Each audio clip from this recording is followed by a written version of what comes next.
자리에 앉으십니다. 하나님, 오늘도 주의 말씀 앞에 섭니다. 성령 하나님께서 우리의 마음에 가득 차 더 이상 주의 말씀을 들을 수 없을 만큼 이 땅의 것으로 채워져 있는 저들의 마음을 주의 말씀으로 정리할 수 있도록 이 시간 우리 눈과 귀를 열어주시고, 들려지는 그 말씀이 내게 주신 하나님의 말씀으로 받을 수 있는 믿음과 또 그 믿음을 따라 살아낼 수 있는 용기와 힘을 이 시간 더해 주시기를 간절히 원하옵고, 모든 말씀 예수님 이름으로 감사하며 기도합니다. 아멘. 만나교회를 담임하시는 김병삼 목사님의 이야기입니다. 저도 기억이 나는데, 저희 청년 때 그 유명한 기독교 작가 목사님들이 많이 있긴 하지만 중에 대표적인 분 중에 한 분이 후안 카를로스 오르티즈라고 하는 목사님이 계셔요. 그분이 얼굴도 모르지만 워낙 그 다양한 기독교 서적들을 많이 이렇게 출간을 하셔서 책으로 사실 많이 보고, 청년들도 그렇고 기독교인들에게 상당히 많은, 한국 기독교인들에게 많은 영향을 주었던 기독교 작가 중에 한 분입니다. 이분이 쓰신 그 기도에 관련되어진 책, 그 책을 김병선 목사님 보다가 한 이제 구절에 꽂히셨는데, 그 구절이 뭐였냐면, 기도가 당신에게 지루한 시간이 노동이 되지 않도록 하십시오. 기도가 당신에게 지루한 노동이 되지 않게 하십시오. 물론 이때의 전제는 기도가 노동만큼 이제 하고 있다라고 하는 게 전제인 거죠. 하고 있지 않은데도 노동이 될 수는 없으니까.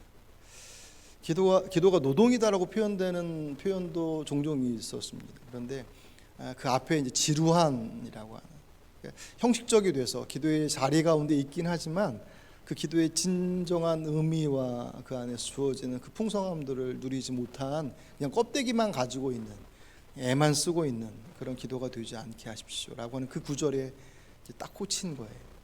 그래서 곧 뭘 얘기하냐면, 본인의 기도의 모습이 그런 모습이었구나라고 하는 것에 대한 아마 자각이셨겠죠. 그게 무슨 특별하게 기도에 문제가 있고 뭐 그런 의미보다도 어쨌든 저희들이 어떤 깨달음을 받을 때는 그 한 구절이 됐던 단어가 됐던 그 속에서 주시는 메시지들이 있잖아요. 그것을 보고서 자신의 기도의 모습들을 정말 하나님께 주신 기도의 특권이라고 표현하지 않았습니까? 맞습니까? 모든 종교의 기도가 있지만 다른 종교들이 가지고 있는 기도와 우리가 알고 배우고 하고 있는 기도의 모습들은 분명히 구별되어 있다라고 하는, 그래서 그런 의미에서 이제 특권이죠. 기도의 행위는 다 가지고 있지만 그 기도가 가지고 있는 진정한 의미와 그 능력을 행할 수 있고 그 안에 그것을 누릴 수 있는 자격이 하나님의 자녀들에게 주신 것이 특권이라고 얘기하는, 그 모습들이 누려지지 못하고 껍데기만 남아져 있는 어떤 그런 모습들에 이제 자극이 된 거죠. 그 받은 은혜는 항상, 은혜를 받으면 혼자 갖고 있지 못해요. 은혜를 받으면 항상 이렇게 얘기하게 돼 있고 나누게 돼 있습니다. 그래서 김영삼 목사님이 이제 본인도 마찬가지고 교인들도 그렇지만 같이 동역하고 있는 이제 부교육자들하고도 같이 나눠야 되겠다. 왜냐하면 사역자들에게 있어서 기도의 자락은 또 하나의 일처럼 될 수 있으니, 그래서 이제 다 불러 모아놓고 이제 그랬다고 그래요. 이제 다음 주부터 새벽 기도에는 자율과 자유입니다. 여러분에게 있어서 새벽 기도가 뭐랄까요, 억압은 아니지만 어쨌든 반드시 참석해야 되는 어떤 규율과 그런 통제의 영역으로 있다 보면 자칫 잘못하면 기도의 자리가 경직될 수가 있으니까, 여러분들이 하나님께서 부르신의 그 본래의 의미들을 잘 기억하고 그 기도의 본래 기쁨과 그 능력들을 회복하는 그런 시간들이 되길 바랍니다. 그래서 새벽 기도의 자율을 선언을 했대. 그러니까 그 의미가 어떤 의미인지 충분히 이제 다들 공감하고 맞다고 이제 그렇게 해서 이제 그렇게 진행이 되는데, 가만히 진행되는 걸 보니까 방향이 이상하게 흘러가더래요. 원래 의도는 그 기도가 형식과 어떤 규율에 의해서 어쩔 수 없이 드려지는, 그래서 정말 노동처럼 되어지는, 심지어는 지루한 노동처럼 되어지는 그런 시간이 아니라 주님과의 그 특별한 관계들을 누리게 되는 그 풍성함들을 갖기를 소망하고 기대하고 다 그렇게 동의하고 시작되어진 것인데 그 기쁨은 누리지 못하고 새벽 기도를 참석하지 않는 자유만 누리더라는 거죠. 그러니까 점점 기도 생활들이 이제 무너져가는. 물론 새벽 기도가 모든 기도를 기도 생활을 규정해 줄 수는 없지만 보면 알죠. 적어도 이제 사역자들을 속에서는 이제 그런 부분들에 대한 것들이 눈에 띄니까 이분이 이제 그 과정들을 거치면서 기도의 시간이 내게 있어서 기쁨이 되어지고 능력이 되어지는 것. 물론 그것은 정말 철저히 하나님과의 관계 속에서 그것이 가장 우선적인 것이 틀림없습니다. 그럼에도 불구하고 그 모습이 내 안에 진정한 기쁨이 되어지고 누림이 되어지려면 그 과정들 안에 어떤 훈련에, 그러니까 우리들의 몸이, 우리 흔히 그렇게 표현하잖아요. 기도의 몸을 만든다고 표현하는, 마치 그 운동해서 피트니스 클럽 가서 운동을 해서 몸을 만드는 것처럼 훈련해서 근육을 만들어야지 뭐 이렇게 건강한, 보이기 위해서만이 아닌 정말 건강한 몸을 만들 수 있는, 그래서 무언가를 하더라도 힘 있고 활력 있게 할 수 있는 것처럼 기도도 그 관계를 깨달아 알면 맞아, 그것이 우리에게 짐이 아니라 특권이지라고 하는 그 특별한 것에 대한 어떤 의미들을 알고 있다라고 하는 것이 저절로 그를 기도의 자료로 만들어가는 몸을 만들어 주지는 않더라는 거예요. 그 과정들이 필요하다라고 하는 것에 대해서 절감을 하고 다시 조정 이제 그 얘기들을 하시더라고요. 제가 그 말씀을 이렇게 보면서 우리들의 기도는 어떨까? 여러분들은 어떻습니까? 여러분들의 기도의 자리들은 기도만큼 우리가 신앙의 주제 중에서 그만큼 강조되고, 제가 사실 강단에서 선포하는 메시지 중에서 가장 어떻게 보면 여러 가지 것들 중에서 퍼센테이지로 나누면 가장 많은 부분들을 차지하고 있을 거예요. 글쎄요, 제가 좀 찾아봤더니 오늘 이 누가복음 22장 이 본문 겟세마네 동산에서 예수님의 기도 장면이잖아요. 여러분 이렇게 잘 아시죠? 많이 이제 보셔서 제가 자주 하기도 했고, 마가복음 14장에도 기록되어 있고요, 마태복음 26장에도 기록되어 있습니다. 그래서 제가 찾아보니까는 마태복음 본문으로 하기도 하고 마가복음 본문으로 하기도 하고 오늘 본문에 누가복음 본문으로도 설교하기도 했지. 당장 지난달 3월 첫째 주에 금요기도 때 이 본문을 가지고 똑같이 설교를 했었어요. 물론 저희들이 이제 큐티 본문을 가지고 설교 본문을 정하니까 그 순서에 따라가다 보니 이제 그 본문들이 계속 자리를 해서 선택하게 되기도 한 것도 있긴 하지만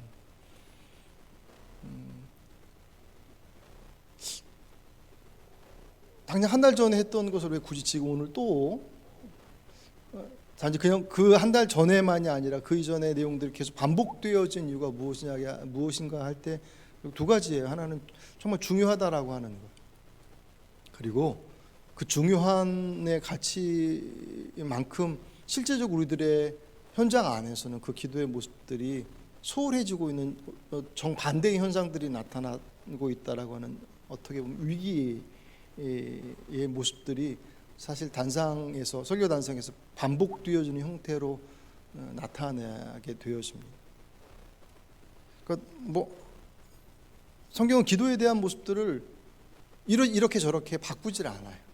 한결같이 말씀하고 워낙 잘 알고 우리가 있으니까 데살로니가전서 5장 17절 7 가장 대표적인 것이 쉬지 말고 기도하라.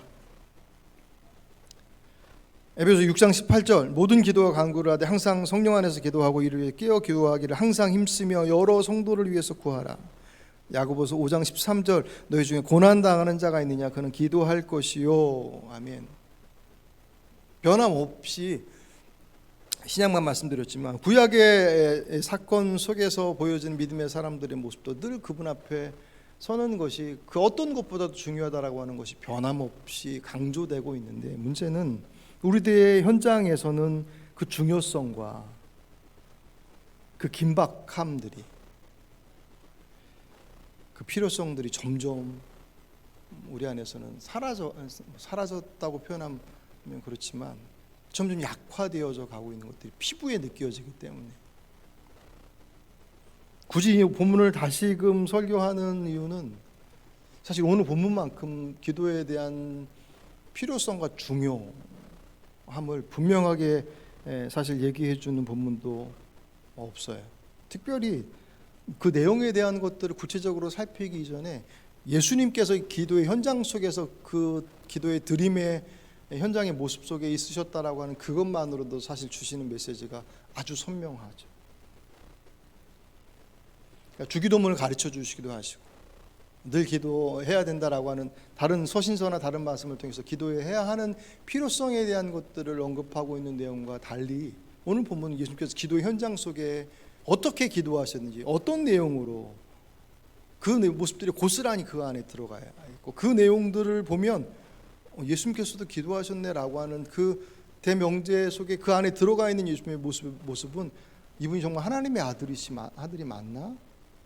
라고 생각될 정도로 정말 처절한 기도의 모습들을 가지고 있다라고 하는 이 사건 하나, 이 장면 하나가 우리 안에서 희미해지지 않고 선명하게 우리 안에 곁에 붙어 있다고 한다면 그 기도가 가지고 있는 우리에게 있어서 얼마나 중요한지 그 의미들을 그렇게 쉽게 놓치지는 않을 것 같다는 거죠.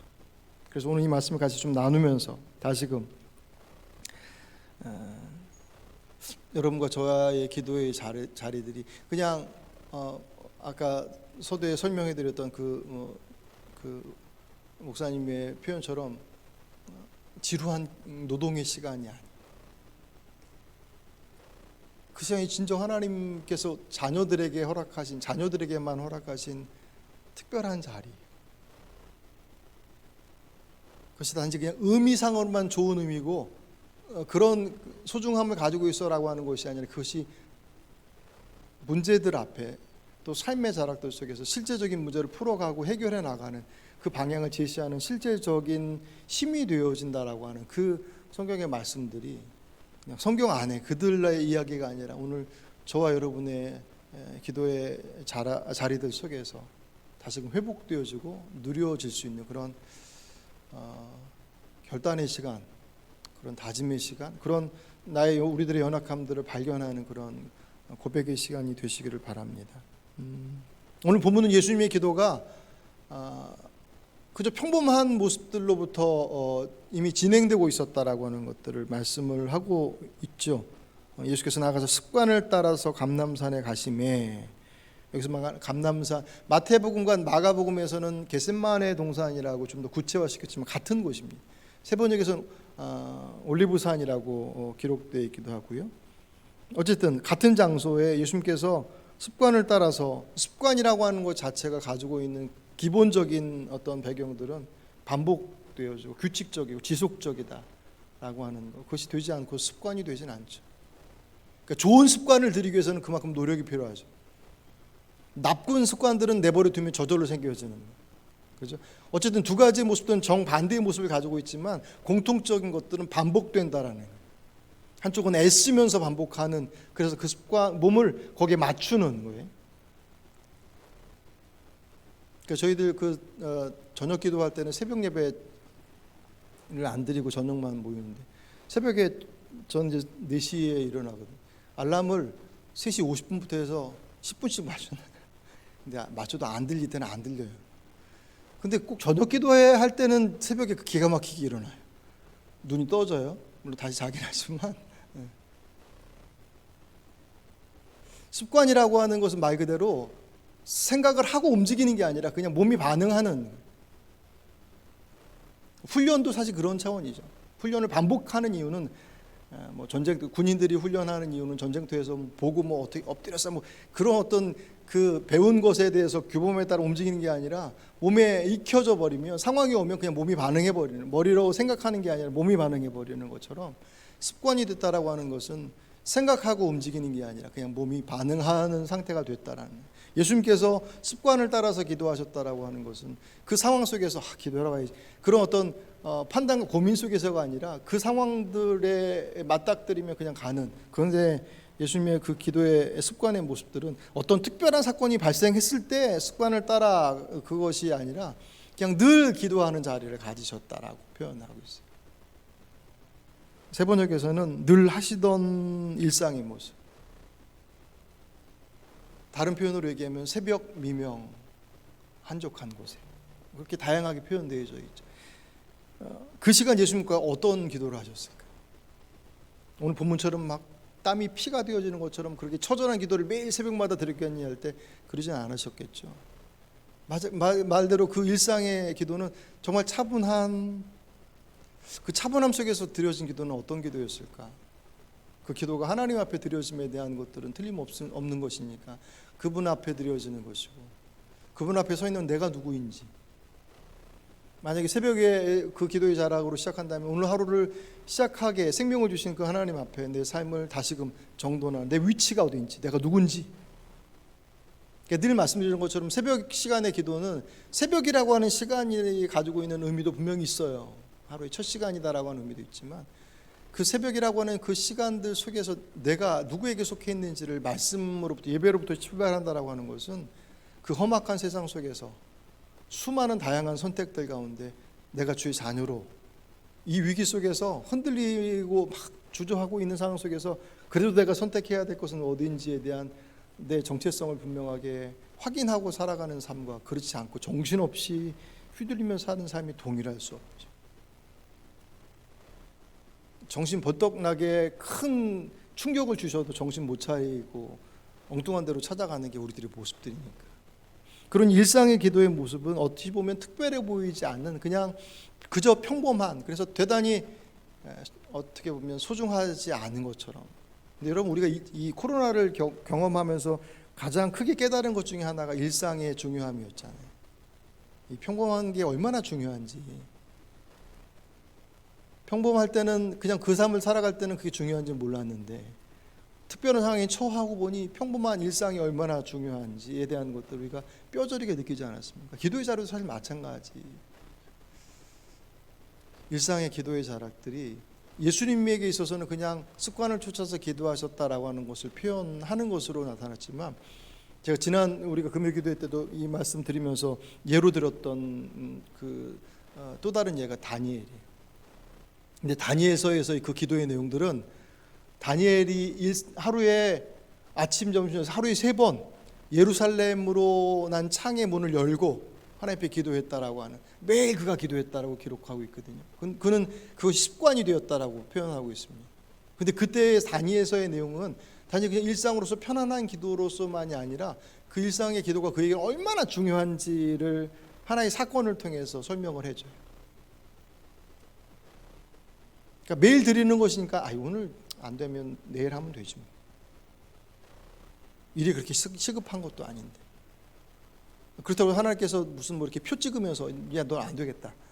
70%까지는 가야 되는데 그 정도 안 되니 넌 안 되겠다. 그렇게 주님께서 우리의 모습들을 이렇게 기준 삼아 놓으시고 합격 불합격 그렇게 나누실 분도 아니신 거죠.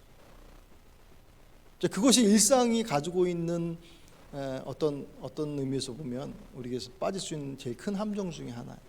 그런데 다니엘이 포로로 끌려간 포로 출신입니다.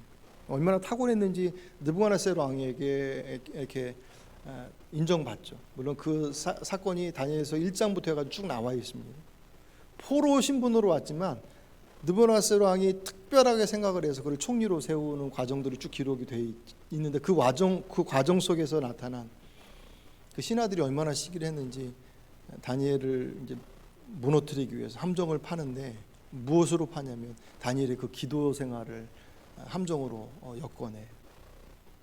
왕을 설득해서 30일 동안은 누구든지 왕의 위하에 있는 모든 이들은 어떤 사람이든지 왕 외에 다른 이에게 절하거나 예배하는 행위들을 절대로 금하게 해주십시오. 그러니까 왕은 자기 외에 다른 이들에게는 하지 말라고 하니 왕이야 반대할 이유가 없죠.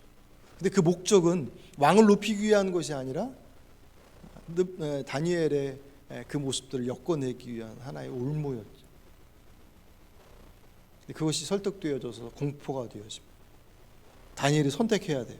다니엘서 6장 10절, 다니엘은 왕이 금령 문서에 도장을 찍은 것을 알고도 자기 집으로 돌아가서 다락방으로 올라갔다. 그 다락방은 예루살렘 쪽으로 창문이 나 있었다. 그는 늘 하듯이 하루에 3번씩 그의 하나님께 무릎을 꿇고 기도하며 감사를 드렸다. 아멘. 여기 보시면 왕이 금령문서에 도장을 찍은 것을 알고도, 그러니까 그런 금령이 선포됐구나라고 하는 그 정도가 아니라 그게 자신을 향한 올무라는 것을 다니엘이 모를 리가 없죠. 근데 그것을 알고도 자기 집으로 돌아가서 창문 닫고 해도 되잖아요. 하루 3번 아니라 하나님 지금 상황이 좀 여의치 않습니다. 제가 하나님을 예배하고 하나님 앞에 하나님의 자녀로 살아감에 있어서 이 특별한 상황들 속에서 조금 다르게 해야겠습니다. 주님도 다 아시지 않겠습니까?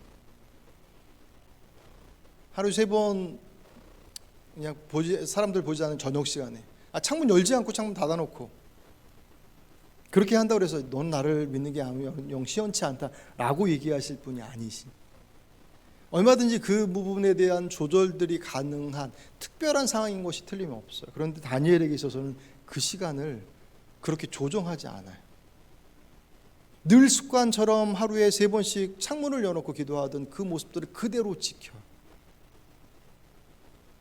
왜냐하면 그것이 다니엘에게 있어서는 하나님을 믿는 신앙의 그 형식이 그의 신앙의 고백과 같았기 때문에, 그에게는 지루한 노동이 아니라 그 시간은 주님과의 절대적인 매일 있는 시간이었지만, 그리고 그 기도의 내용이 뭐라고 그랬어요? 무릎을 꿇고 기도하며 감사를 드려요. 이 이면에 보면 이 다니엘을 시기했던 사람들이 함정을 팠는데 다니엘의 그 기도 생활을 두고 함정을 팠잖아요. 그건 역으로 보면 그들이 보더라도 다니엘의 기도는 그들이 알고 있는 신에게 기도하는 그런 일상적인 형식적인 그 기도의 모습이 아니라, 이거는 함정을 파면 다니엘은 반드시 걸릴 거야 라고 하는 확신 속에서 만들어 놓은 것이 틀림없어요. 만약에 다니엘의 모습이 그 기도의 모습에 일상으로 드려지는 기도이기 때문에 그렇게 대수롭지 않게 오늘 못하면 내일 하면 되지 뭐, 이것이 우리에게 있어서 이렇게 모든 기도가 매번 이렇게 된다라고 하는 것을 말씀을 드리는 것이 아니라, 적어도 다니엘에게 있어서 그들이 보기에 다니엘은 그렇게 생각하지 않는데 다니엘을 자신들의 그 뭐랄까요, 적으로 생각하고 어떻게 끄집어내야 될까라고 생각하는 그들의 눈에 보기에, 그들이 하나님 믿는 사람들도 아니었는데 그들이 보기에 다니엘이 드리는 그 일상의 기도는 틀림없이 특별했다는 거예요. 그들이 보기에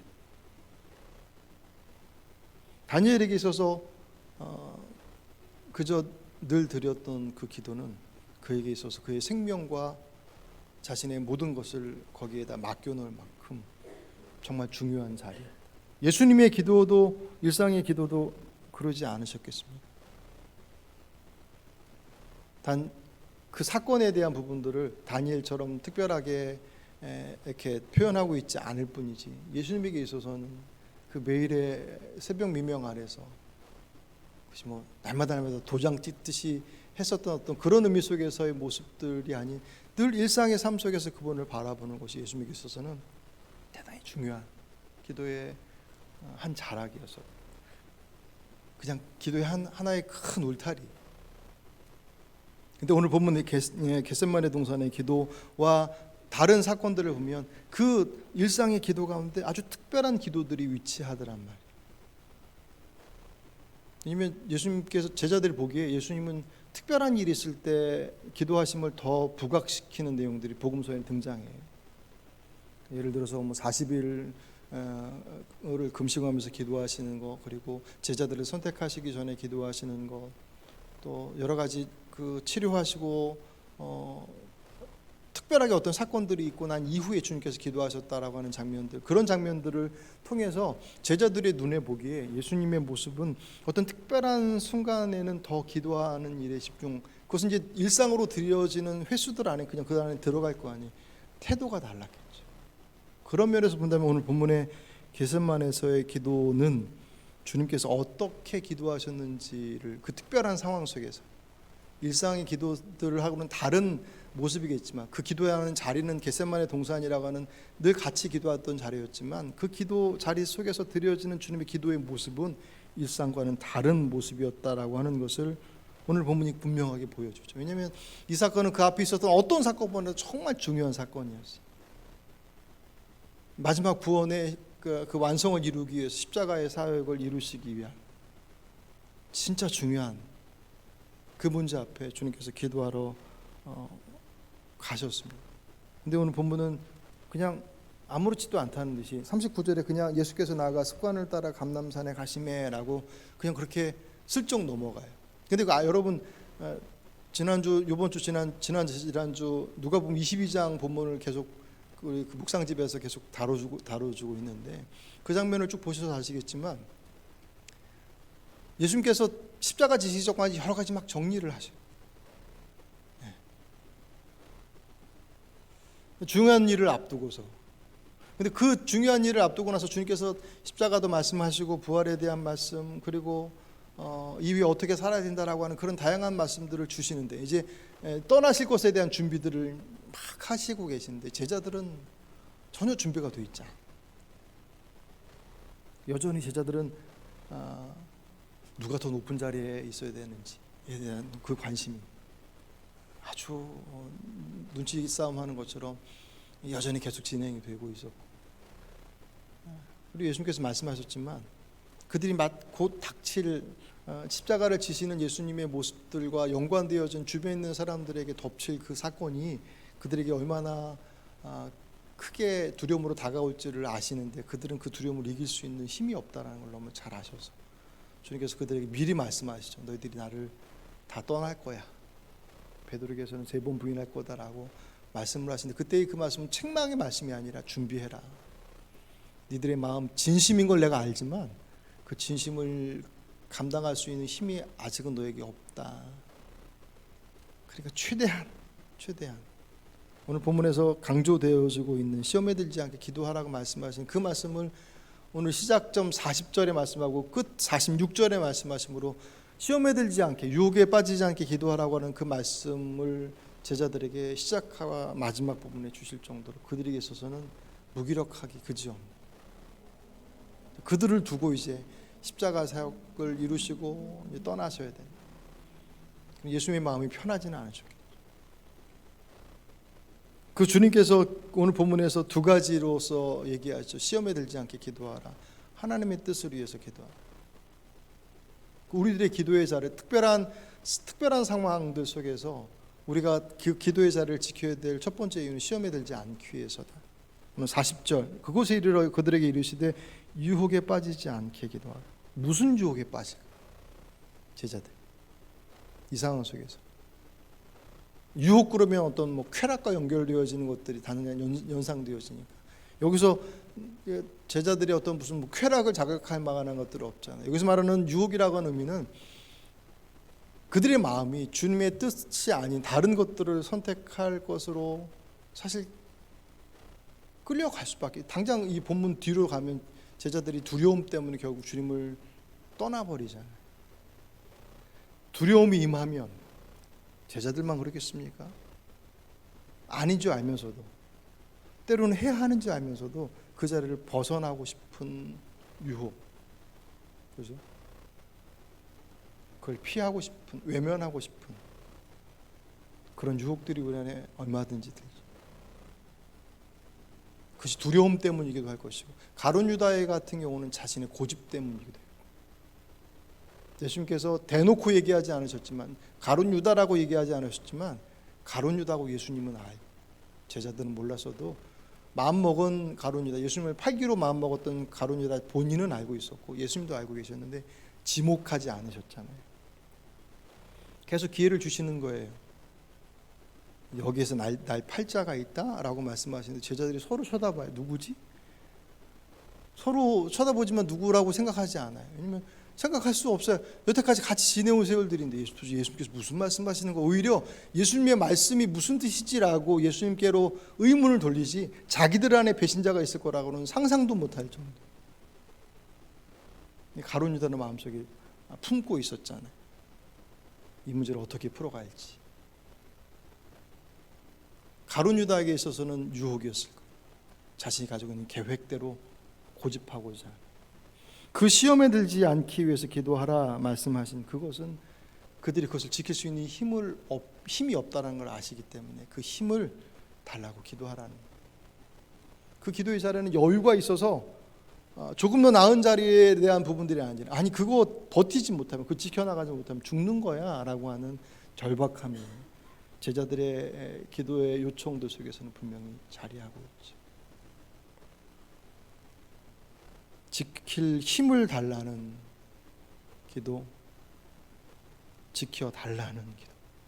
주님 앞에 위기 속에서 여러분들이 어떤 위기 가운데 있다고 한다면 그 위기 속에서 가지고 있어야 될 첫 번째 모습들이 시험에 들지 않게 주님의 뜻이 아닌 것을 선택하거나 외면하거나 도망가지 않도록 하나님 도와주십시오.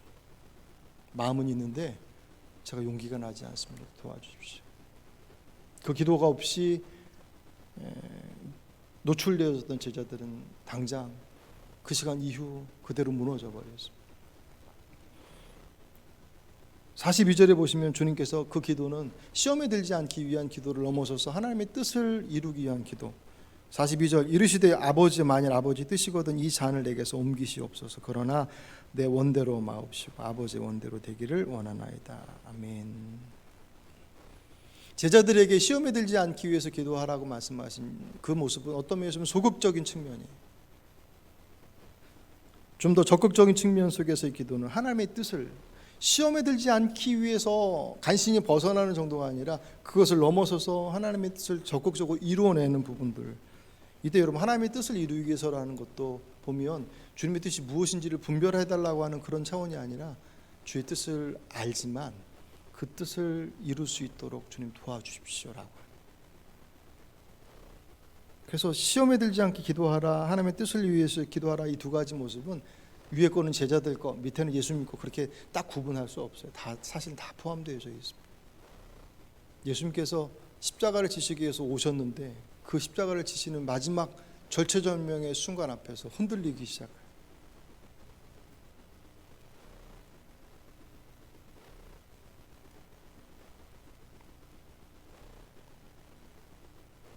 주의 말씀을 순종하기 위한 그분의 기도.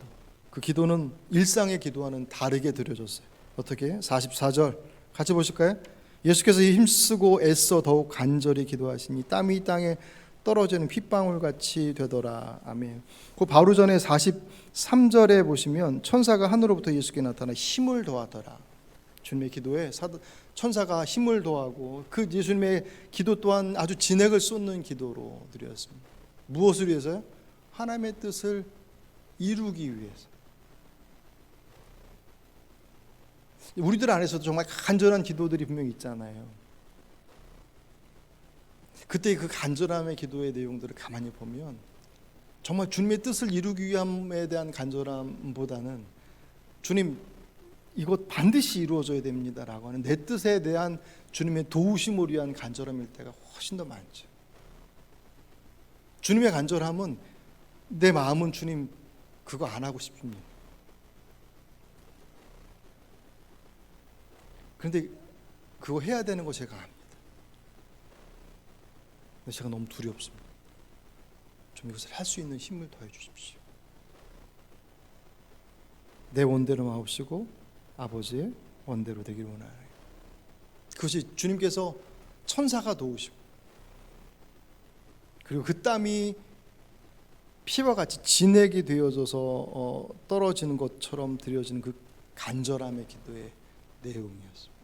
그게 살 길이, 그것이 살릴 길이. 그건 저와 여러분도 마찬가지 아니겠습니까?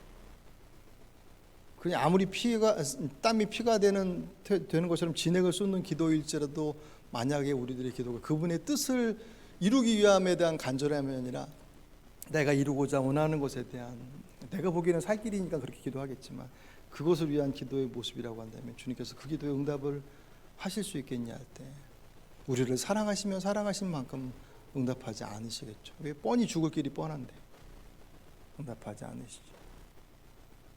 예수님의 기도는 그런 면에 있어서 자신의 뜻이 아닌 그분의 뜻을 이루기 위한 도움을 구하는 기도. 제자들에게서는 유혹에 빠지지 않게 주님의 뜻을 위하서. 그리고 그 기도가 오늘 본문에서는 그렇게 표현되어 있지 않지만 다른 마태복음에 보면 3번 기도하셨다라고 표현되어 있잖아요. 반복하시는 것, 오랜 시간 기도하셨다라고 하는 의미가 있어. 그리고 특별히 오늘 본문에서 기도하다라고 하는 단어 자체가 이게 뭐 잘 우리가 일상적인 기도 성경 속에서 잘 나타나지 않지만 언어를 보면 이 기도가 지속적인 기도를 의미해요. 딱 끊어진 어떤 그냥 단편적인 것이 아니라 오늘 본문에서는 그 기도의 시간이 어느 정도인지에 대한 양을 사실 가늠할 수가 없어요. 그런데 이 기도라고 하는 단어가 가지고 있는 의미가 기도의 지속성을 의미해요. 주님께서 그것을 위해서 그 간절한 기도를 그 안에 집중적으로 지속적으로 하셨다라고 하는 그것. 그리고 나서 45절 기도 후에 일어나.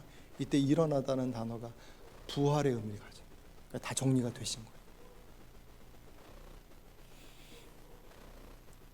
그래서 예수님의 모습이 이전과 이후가 완전히 달라지죠. 겟세마네 동산에서 기도하실 때 물론 그 이전의 제자들과의 모습 속에도 그게 드러나지 않지만 기도의 현장에 엎드리셨을 때 그 연약함이 막 노출되어져서 두려워하시는 모습들을 보이셨던 그분이 기도를 마치고 일어나셨을 때는 다 정리가 되신 때 그래서 잡혀주시죠 스스로. 제자들에게 뭐라고 말씀하십니까?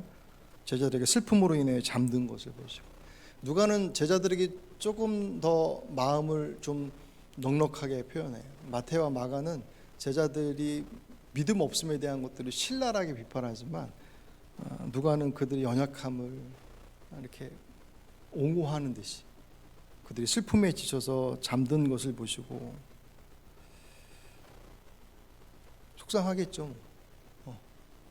그들의 생각과는 다르게 가신 예수님의 모습들을 바라보면서 주님께서 그들의 그 연약함들, 그 마음속에 근심과 걱정하고 주님을 사랑하는 그 마음들, 문제는 그들에게 그런 진심 어린 그리고 애틋한 그런 마음이 있지만 기도의 자락이 없이 그 마음을 가지고는 지켜나갈 수 있는 힘이 없더란 말이에요. 슬픔 가운데 잠들었다. 어떻게 그 상황 속에서 잠들 수 있어? 그 상황 속에 잠들 수 있더란 말이에요. 우리가 기도해야 한다라고 하는 것에 대해서는 다 동의하지만 이러저러한 이유로 기도의 자리들은 자꾸 외면당하고 있습니다. 정말 우리들의 삶의 자락 속에서 그러니까 이 말씀을 보면서도 정말 근심과 염려의 자락 가운데 우리들이 많은 시간들을 정말 골똘히 생각하고 백방으로 수고하는 애씀의 모습들이 있지만 정작 그분 앞에서 주님께서 이루셨던 것처럼 몸부림의 모습들은 없더라면, 왜냐하면 그것이 정말 내게 있어서 탈출구가 된다라는 생각을 갖지 못하면 그 자리는 우리에게 있어 노동의 시간들을 넘어서서 마음은 원이로되 육신이 약해서라고 하는 오만 가지 이유들이 그 자리들을 점점 우리에게 있어서 빼앗아가죠. 사순절 기간 우리 각자에게 주어진 몫에다 맡겨놓고 묵상집에 대한 부분들을 아침마다 보내드리던 어쨌든 여러분들의 삶의 자락들 속에서 주님 앞에 선다라고 하는 그 시간들이